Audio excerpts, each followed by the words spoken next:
जरांगे पाटील यांच्या प्रश्नावर माझ्याकडे सोल्युशन, मात्र हे सोल्युशन चोरांसमोर मांडलं तर ते त्याचं खोबरं करतील. प्रकाश आंबेडकर यांचं वक्तव्य. नरेंद्र मोदी हे देशाला प्रचंड मोठा धोका आहेत. नरेंद्र मोदी यांच्याशी वर्षभरात किती वेळा भेट झाली हे मोहन भागवत यांनी जाहीर करावं आणि कुठे झालं हे सुद्धा जाहीर करावं, म्हणजे लोकांना विश्वास पटेल. मी विचारलेल्या प्रश्नांचं मोहन भागवत यांनी उत्तर दिलं नाही, त्यामुळे त्यांची वर्षभरात मोदी यांच्यासोबत भेट झालीच नाही असं यावरून सिद्ध होतं. लोकसभेच्या निवडणूक प्रक्रियेबाबत निवडणूक आयोगाकडे अनेक तक्रारी केल्यात, मात्र निवडणूक आयोग त्या तक्रारी बघत नाहीये, पाहत देखील नाही, त्याकडे दुर्लक्ष करताय. नेमकं मी सिद्ध केल्याशिवाय हा ईव्हीएम घोटाळा आहे असं म्हणणार नाही. जरांगे पाटील यांच्या प्रश्नावर आणि लढ्यावर माझ्याकडे सोल्युशन आहे, मात्र हे सोल्युशन या चोरांसमोर मांडलं तर ते त्याचं खोबरं करून टाकतील. ओबीसीच्या आरक्षणाला धक्का न लावता मराठ्यांना आरक्षण द्यायचं कसं हे मी नवीन सरकार, नवीन सत्ताधारी यांना सांगेल, आत्ताच्या सत्ताधाऱ्यांना सांगणार नाही. सरकारचा आणि जरांगे पाटील यांच्यातला आरक्षणावरून जे भांडण सुरू आहे ते असंच चाललं पाहिजे, कारण जरांगे पाटील यांच्या सरकारसोबतच्या लढ्यामुळे लोकांमध्ये जागृती होते. भारताची बाजारपेठ ही या ठिकाणच्या शेतकऱ्यांसाठी राखीव होती, मात्र ती आता जगभरातल्या शेतकऱ्यांसाठी खुली झाली.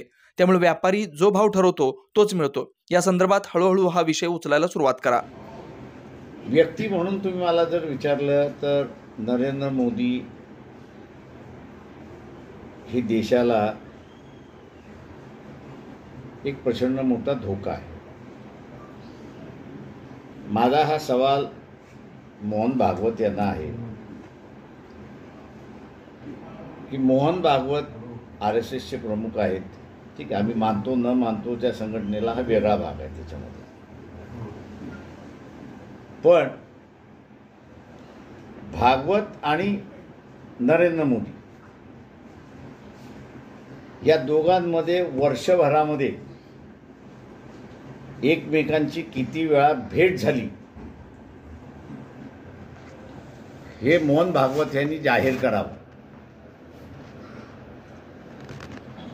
आणि कुठे झाली हेही त्यांनी जाहीर करावं, म्हणजे लोकांना विश्वास तरी वाटेल. ज्या RSSच्या जोरावरती नरेंद्र मोदी मुख्यमंत्र्यावरून पंतप्रधानाकडे गेले, शब्द वापरू नये आपण, पण त्या संघटनेचं त्यांनी 3-13 वाजवायचे ठरवले असं दिसतंय. आणि म्हणून माझा हा सवाल आहे की नरेंद्र मोदी आणि मोहन भागवत एकमेक किती वेळा भेटले याचा त्यांनी असणारा तक्ता लोकांसमोर मांडावा. पण त्यांनी मांडलेलं जे होतं की नुसतं व्यक्ती आणि धर्म याच्यावरती जिंकता येत नाही, ज्या काही नॅरेटिव्ह नंतर आल्या त्या नॅरेटिव्ह आपण असताना बघितलं तर मध्य प्रदेशमध्ये महिलांसाठी ज्या काही योजना त्या काळच्या मुख्यमंत्र्यांनी जाहीर केल्या, ॲनालिसिस तेच आलं की त्या योजनेमुळे असणारा BJP पुन्हा आली अशी परिस्थिती आहे. त्याच्यामुळे आता असणारा हा सगळ्यात मोठा बदल जो आहे तो RSS समोर चॅलेंज आहे की ते जे वैदिक धर्म हा एकमेव अजेंडा आणि त्याच्याच बरोबर असणारा अँटी रिझर्वेशनचा अजेंडा, अँटी मुस्लिमचा अजेंडा घेऊन चाललेले आहेत, ते टिकणार आहेत का?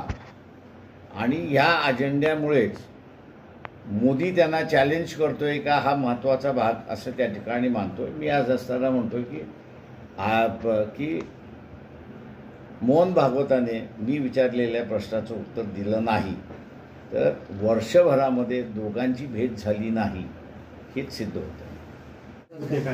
ते आम्ही इलेक्शन पिटिशन आम्ही जे दाखल केलं होतं त्याच्यातलं एक इलेक्शन पिटिशन टिकलं आहे आणि ते इलेक्शन पिटिशन उद्या आहे आणि ते EVMच्या संदर्भातलंच आहे.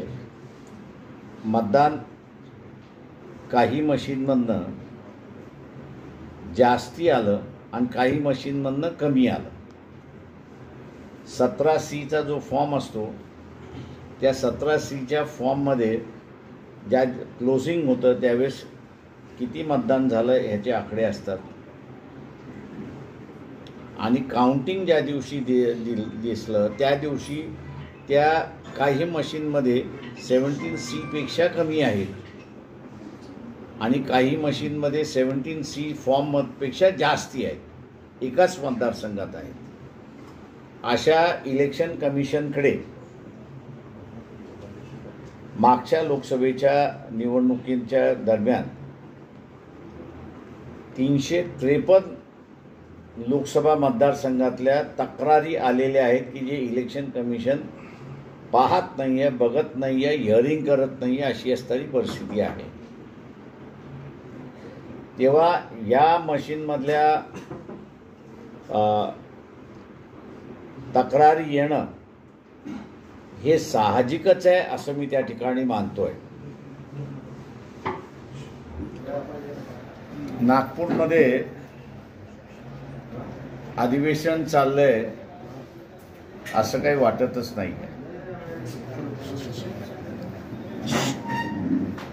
विरोधी पक्ष कोण आणि सत्ताधारी पक्ष कोण हेच कळायला मार्ग नाही अशी परिस्थिती आहे.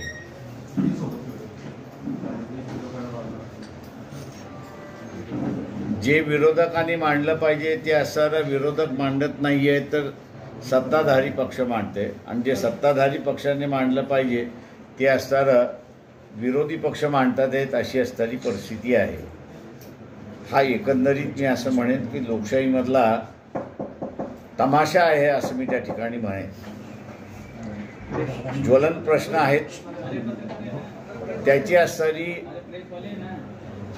चर्चा त्या सभागृहामध्ये होत नाही. मी सत्ताधारी होते त्यांना मी सांगेन सत्ता बदल झाल्यानंतर आपण ते सोल्युशन सांगणार. सत्ता बदल झाल्यानंतर सांगणार. पण जरांगे तोपर्यंत थांबणार नाही ना, ते 24 तारखेची मुदत दिली. हो, त्यांचं सरकारचं चालू द्या, ते चालत राहील आणि ते चाललंच पाहिजे असं मी त्या ठिकाणी म्हणतो. त्याच्यातून लोकजागृती होते, लोकांमध्ये सुद्धा आरक्षणाचं महत्त्व त्या ठिकाणी असताना कळायला लागलेलं आहे. मी एवढंच म्हणणार आहे की जरांगे पाटील यांनी असणारा सर्व्हिसमधलं आरक्षण असं बोललेलं आहे. इथे एक आरक्षण सगळ्यात महत्त्वाचं होतं आणि ती शेतकऱ्यांसाठी आरक्षण होतं, आणि ती म्हणजे इथली बाजारपेठ ही 19 म्हणजे गॅट करारनामा साईन होईपर्यंत ही बाजारपेठ देशातल्या शेतकऱ्यासाठी राखीव होती, आणि म्हणून तो शासनाच्या विरोधात मला काय भाव पाहिजे हे तो बोंबलत होता. आज असताना आपण बघितलं की गॅट करारनाम्यानंतर शेतकऱ्यांना असलेली भारताची बाजारपेठ ही आता राखीव राहिलेली नाही, तर जगाच्या शेतकऱ्यासाठी खुली झालेली आहे. आणि म्हणून व्यापारी सांगेल आणि ठरवेल तोच भाव त्या ठिकाणी आहे. जरांगे पाटील यांना मी सांगितले की हाही इश्यू उठवायला हळूहळू सुरुवात करा.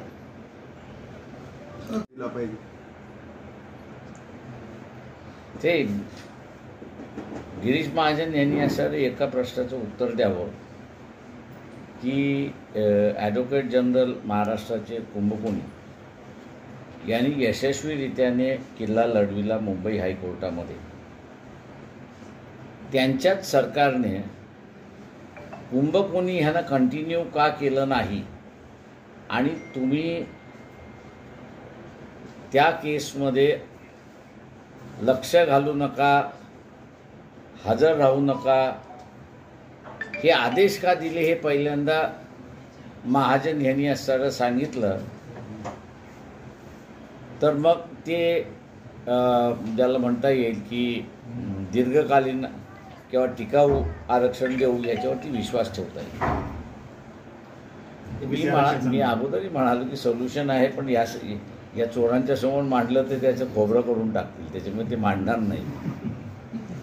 खासगी तरी जरांगे पाटलांना सांगणार का ते सोल्युशन?